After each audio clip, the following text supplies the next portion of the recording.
de los dueños del dinero, que buscaban pues ciertas garantías del mantenimiento del poder adquisitivo de sus fondos. Esto fue advertido no solamente por economistas, sino también por uno que otro empresario. El gobierno consideraba que no debería actuar con fuerza frente a esta tendencia porque iba a haber elecciones.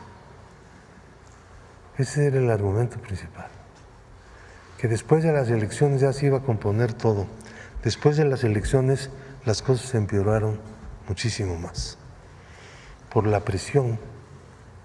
Durante esta época, este periodo, los bancos daban créditos quirografiarios, es decir, sin ningún respaldo, nada más con la pura firma del que recibía el crédito.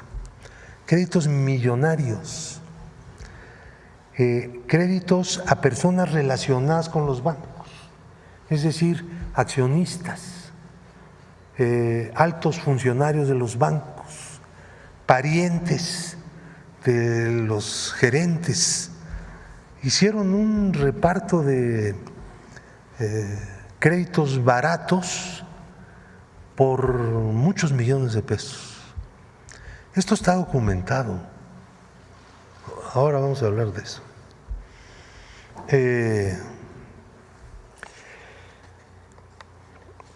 Claro, en el momento en que estalla la crisis, el secretario de Hacienda dice, y el nuevo presidente dice, es que no sabíamos nada de los bonos que había estado Salinas emitiendo.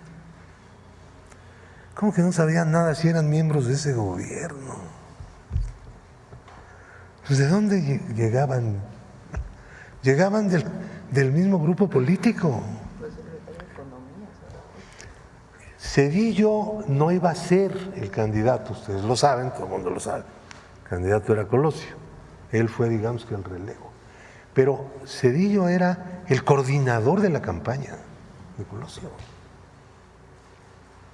Entonces había estado en el gobierno directamente, tenía conocimiento de eso.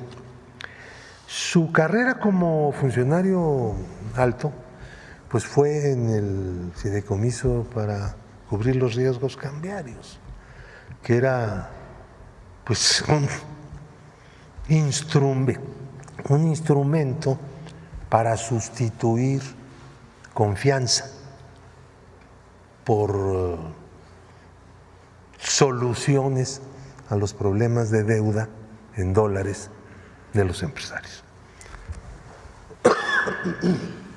Perdón. Entonces, veamos cómo se hizo, cómo se construyó este edificio de FOBAPROA. El FOBAPROA empezó a operar dando bonos, fondeando a los bancos que tenían dificultades de cobro. Una cantidad enorme de créditos que estaban en cartera vencida y que el FOBAPROA asumía a cambio de bonos que se le entregaban y entraban al activo y al patrimonio del banco. Entonces FOBAPROA empezó a cubrir adeudos privados. Esta no era la función. La función del FOBAPROA era una especie de seguro para proteger el ahorro bancario. Cuando un banco entraba en dificultades, la Comisión Nacional Bancaria intervenía al banco y entonces lo podía sanear utilizando las cuotas pagadas por los bancos al FOBAPROA y cubriendo, por lo tanto, determinados quebrantos, aunque no había un techo como después se puso, De todas maneras, pues eso estaba en dependencia de la política de la propia autoridad del país. Empezaron a dar. En la Cámara no había informe, no se informó nada a la Cámara. Estaban simplemente pues regalando dinero, pues, para decirlo en términos llanos. Hasta que hubo ahí una pequeña rebelión y dijeron, bueno, pues tienen que informarnos. Y fueron a informar. El asunto era mucho peor que lo que suponíamos. Las cosas ya estaban en un nivel verdaderamente insostenible. ¿Quién va a cubrir todo esto? Del desastre. La economía del país estaba mal, la inflación galopaba, el tipo de cambio llegó hasta 11 y pico, venía desde 3 con la reforma, ¿se acuerdan? El cambio de los pesos llegó hasta 11. Bueno, entonces se hicieron 2 bandos. Hay en México y en la historia una tendencia a que haya 2 bandos, por más que se hacen esfuerzos para que haya más bandos, ¿no? Hay países donde hay más. En México siempre hay la tendencia a que haya dos posiciones, 2 bandos. Al principio no era así, aparentemente. La primera proposición era mantener la política que se había iniciado con el programa de rescate, cubrir sobre la base de unas reglas muy laxas los créditos que los deudores, los grandes deudores, no podían pagar. El programa para pequeños deudores era aparte.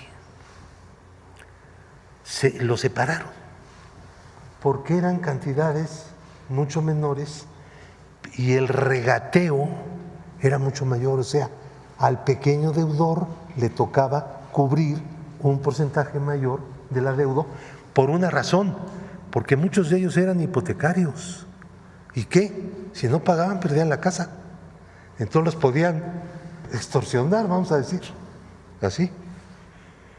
Entonces, ese programa que todavía subsiste como el rastro, como un adeudo, nunca tuvo una importancia grande.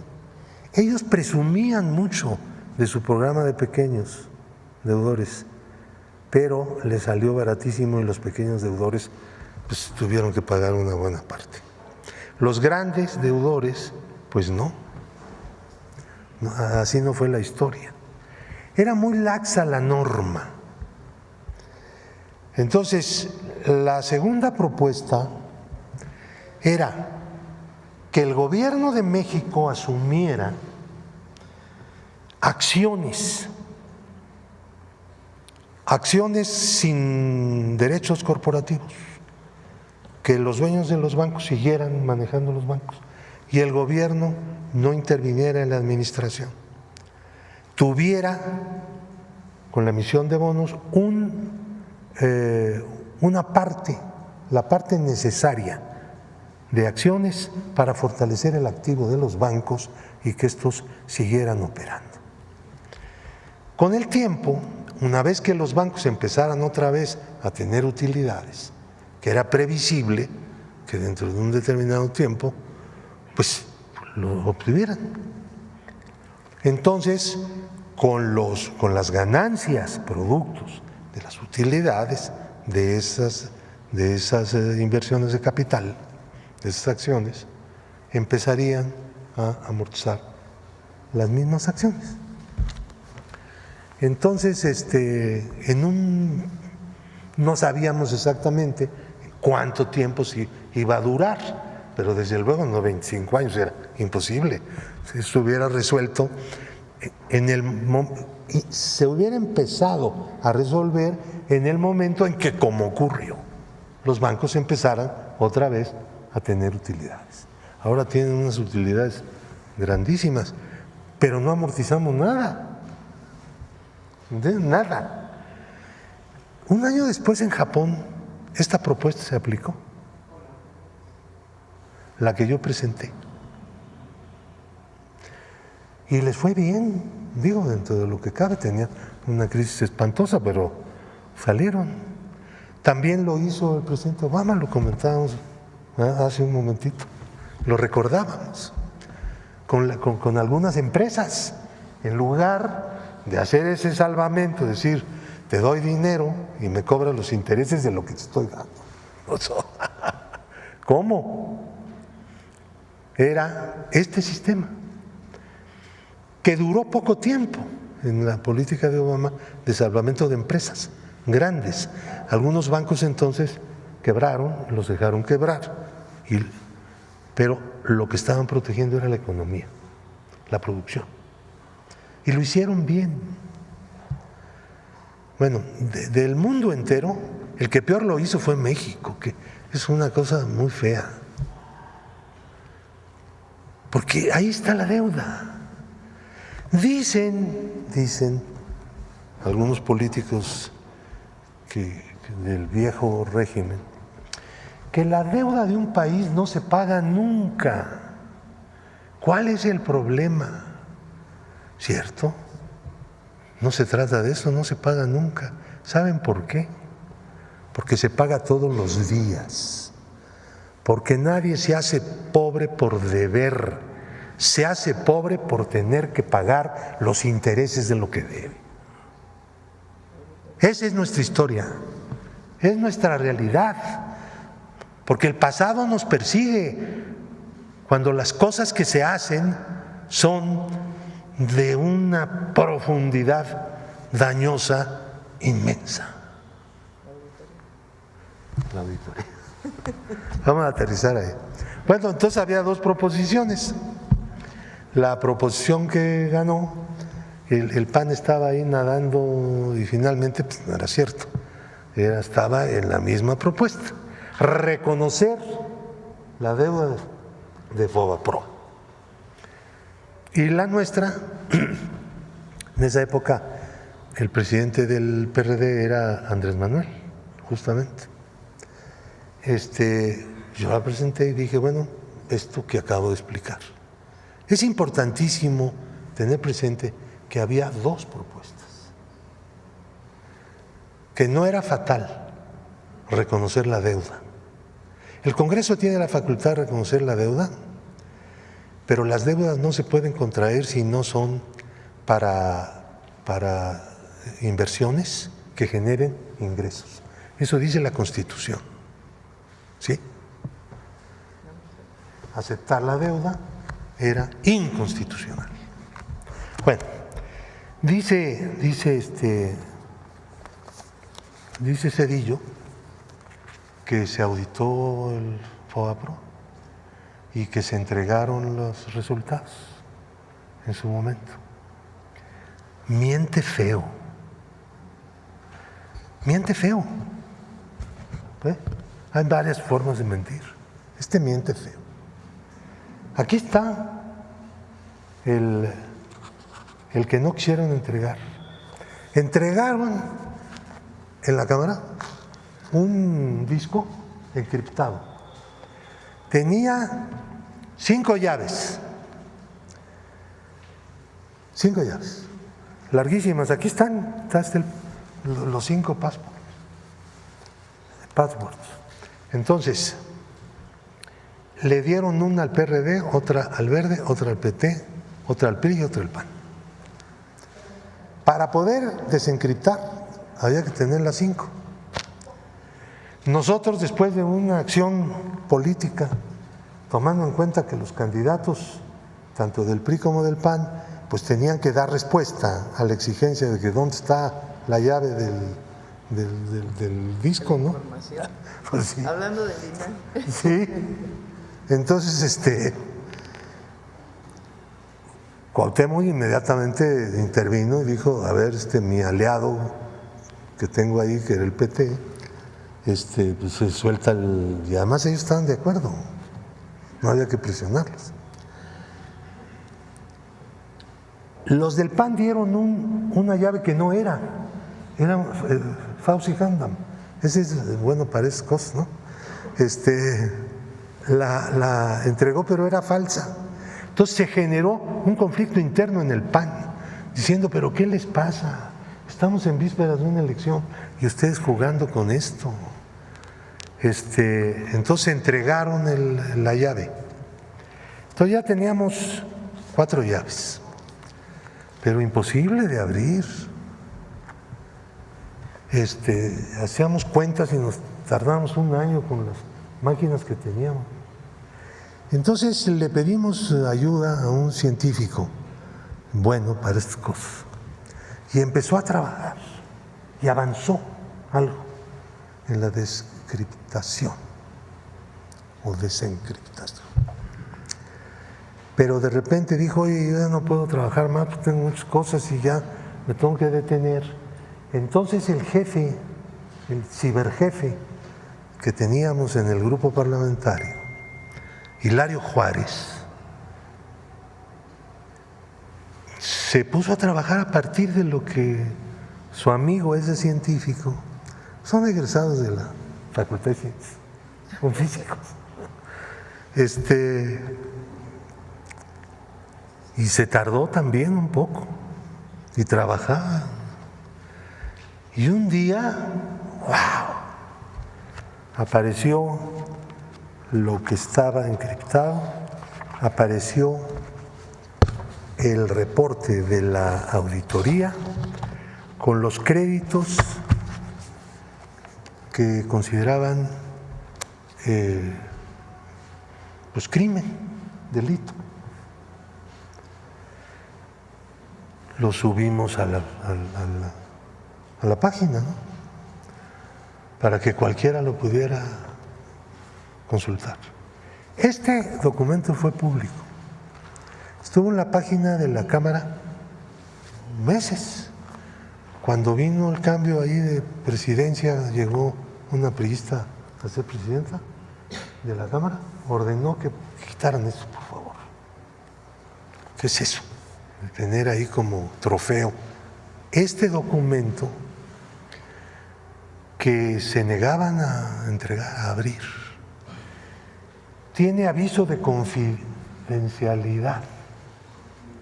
Este disco CD-ROOM contiene la lista completa de las operaciones reportables identificadas durante la ejecución del programa para la evaluación integral de las operaciones del Fondo Bancario de Protección del Ahorro y en el saneamiento de las instituciones financieras de México. Acércate al micro. Perdón. Súbele. Perdón. Entonces dice, al momento en que usted tenga acceso a la información confidencial, lo que leías cuando desencriptabas, ¿no? Pero ya llevamos meses en esto. Y se negaban a entregar. Dice, mediante el uso de las claves o contraseñas contenidas en los sobres adjuntos, se obliga a, 1, preservar la confidencialidad de la información confidencial. Vaya. 2, utilizar la información confidencial exclusivamente para los fines previstos en los artículos 5 y 7 transitorios de la Ley de Protección al Ahorro Bancario, que ya se habían adelantado protegiendo esto, ¿no? Y abstenerse de divulgar por cualquier medio la información confidencial. En caso de que la información confidencial llegare a estar en el dominio público, las instituciones de crédito y sus clientes podrían sufrir daños irreparables. ¿Pues cuáles? Que los metieran a la cárcel. No los iban a meter a la cárcel, ya estaba todo planchado. Como no los metieron, ahí traigo otro documento. Si llegara a divulgarse por cualquier medio la información confidencial, podrían verse afectadas ciertas investigaciones de carácter administrativo y judicial. Al contrario, esta era la presión para el MP, pero no funcionó. Ellos tenían el MP. Michael McKay, o McKay, como quieran, no acepta responsabilidad alguna por cualquier daño o prejuicio causado a terceros como consecuencia del uso o revelación indebida de la información confidencial. Y aquí está la lista. Bueno, quiero decirles que esto que no querían entregar, en efecto no es una cantidad muy grande, pero sí más o menos pesada. El problema es que esto violaba la regla laxa de ellos mismos. No obstante lo cual, cubrieron estos créditos. La regla de ellos era impresionantemente favorable para los grandes deudores, los empresarios y todo eso, especuladores. Esto estaba fuera de ellos y nunca pudieron explicar por qué Fobaproa en su comité que tenían aprobó esto. Nunca. No dieron la menor explicación. Saben que esto no iba a ser conocido nunca con el sistema del encriptamiento con 5 llaves, ¿no? Con el PRI que dijera no. Yo le mandé decir a la Bastida en aquel entonces, a través de una persona que trabajaba con él y que en algún momento trabajó conmigo en el PSUM, que nos diera la clave, la llave, que eso era lo mejor para el país, para todo el mundo, la transparencia más elemental. Me mandó decir que no. No sé si porque no podía o porque no quería o por las dos cosas. Eso nunca lo dijo, se hizo el desentendido. Este documento se conoció en su momento. Se está negando su existencia. Zedillo está diciendo que se entregó el resultado de la auditoría abiertamente en el momento. El resultado de la auditoría que entregaron es este, donde está la historia, lo que hicieron, más o menos la política que llevaron a cabo, pero también la crítica de la política económica del gobierno, sobre todo bancaria, de aquella época. Está incluido aquí. Yo quisiera, si me lo permite la presidencia, entregar simbólicamente estos documentos aquí a la Presidencia de la República como testimonio de que existen, de que el de los fraudes que hicieron, lo ocultaron y quien lo dio a conocer fue la gente de izquierda en la Cámara. Y el PAN y el PRI lo estuvieron ocultando y les pongo como muestra la propuesta que hizo a ese respecto. El 23 de marzo del año 2000, Fauzi Handam, que había sido el negociador ahí en el grupo, en donde nada más de las dos propuestas que había, no estaban dispuestos a discutir más que una, que era la de ellos, y yo les dije, ¿saben qué? Pues yo me voy, pues ¿qué estoy haciendo aquí? Y ya, ahí quedó la cosa.